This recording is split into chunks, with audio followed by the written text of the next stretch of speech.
பண மோசடி வழக்கில் கைது செய்யப்பட்டு புழல் சிறையில் அடைக்கப்பட்டுள்ள செந்தில் பாலாஜி விசாரணைக்காக சென்னை முதன்மை அமர்வு நீதிமன்றத்தில் ஆஜர்படுத்தி அழைத்து செல்லப்படுகிறார்.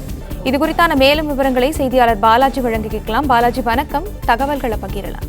சட்டவிரோத பண பரிவர்த்தனை வழக்கில் முன்னாள் அமைச்சர் செந்தில் பாலாஜி அமலாக்கத்துறையினால் கடந்த ஜூன் மாதம் கைது செய்யப்பட்டு புழல் சிறையில் அடைக்கப்பட்டார். சிறையில் அடைக்கப்பட்டு பொறுப்பு இல்லாத அமைச்சராக நீடித்து வந்த நிலையில் பல்வேறு நெருக்கடிகளுக்கு இடையே கடந்த பிப்ரவரி மாதம் தமது அமைச்சர் பதவியை ராஜினாமா செய்வதாக செந்தில் பாலாஜி தெரிவித்திருந்தார். மேலும் தற்போது முன்னாள் அமைச்சர் செந்தில் பாலாஜி 33வது முறையாக நீட்டிக்கப்பட்ட நீதிமன்ற காவல் இன்றுடன் முடிவடைகிறது.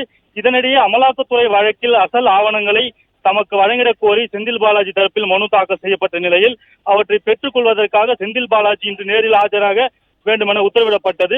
அதன் பேரில் புழல் சிறையில் அடைக்கப்பட்டுள்ள முன்னாள் அமைச்சர் செந்தில் பாலாஜியை நீதிமன்றத்தில் நேரில் ஆஜர்படுத்த பலத்த போலீஸ் பாதுகாப்புடன் புழல் சிறையிலிருந்து நீதிமன்றத்திற்கு அழைத்து செல்கின்றனர்.